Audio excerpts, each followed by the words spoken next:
Parents demand justice as their healthy daughter died in hospital during checkup after she complained of missed period.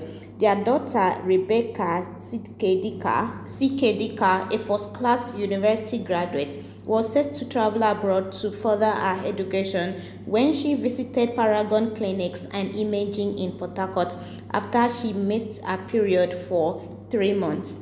A number of tests, including pregnancy tests, were done on the 24-year-old and they all came out negative. She then returned to the hospital for a diagnostic hysteroscopy.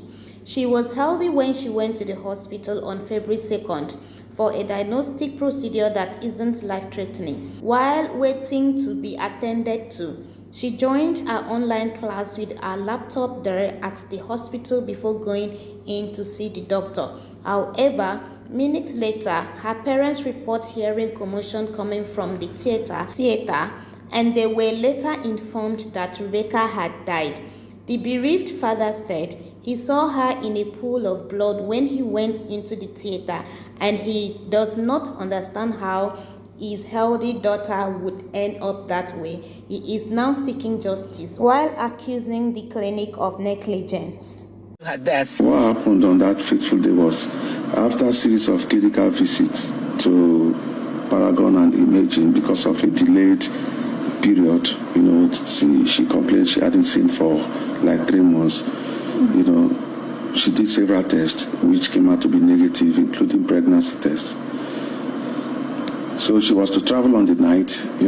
She started arranging herself and all that to the UK to further education.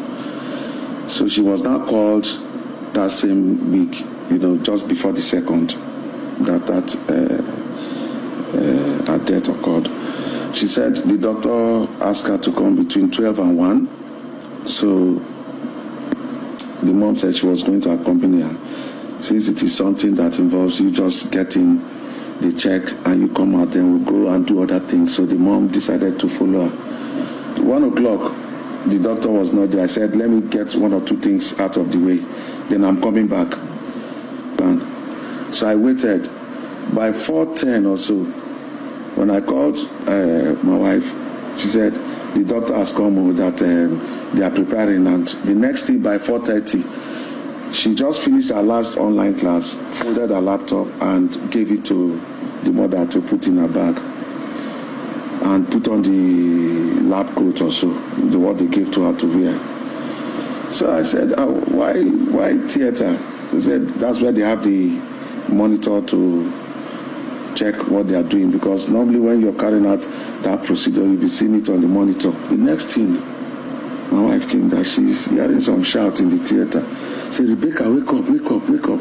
Rebeka, wake up. They were just, then she saw them. So we now got up and said, what's going on?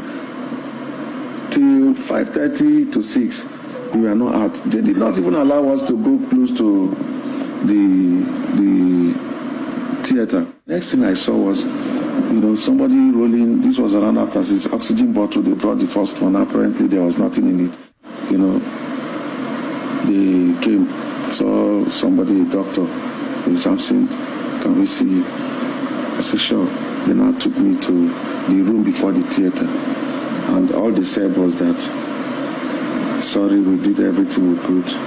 We lost her. The girl that was normal, healthy, hale and hearty, we joked that morning, that afternoon.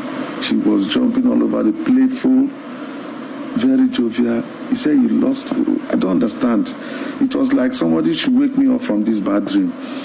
So when I went in the theater, then they opened the theater door, and I went and I saw my daughter in a pool of blood everywhere.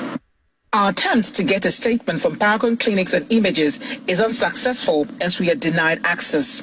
Instead, we are directed to the River State chapter of the Nigerian Medical Association. The NMA, however, expresses sympathy for the Sekadika family, saying that the incident was due to a therapy procedure gone awry and should not be a murder incident. The dynamism makes it that things happen in course of treatment. For me, as an individual, as a doctor, every medical procedure, as it were, is to make a patient well or make a patient feel better. But a diagnostic hysteroscopy, as it were, quote and unquote, is not a life-threatening procedure, as it were. It's not a life-threatening procedure. But the question now is, was it just diagnostic hysteroscopy that was done?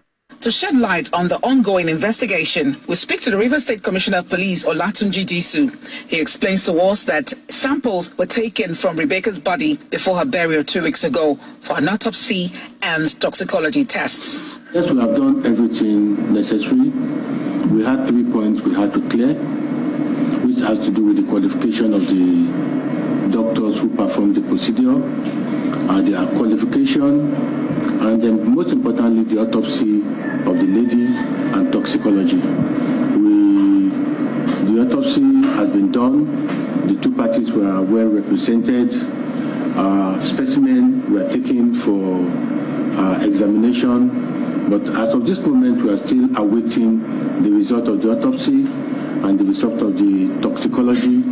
The certificates of everybody involved have been sent to their different authorities for confirmation. Despite Rebeka's burial, her family's counsel remains steadfast in the pursuit of justice, alleging negligence on the part of Paragon Clinics and Images. We are also going ahead with the petitions we had written, not just to the Nigerian Medical Association of Nigerian Medical Association, the Port Harcourt chapter, but also to the Medical and Dental Council in Abuja.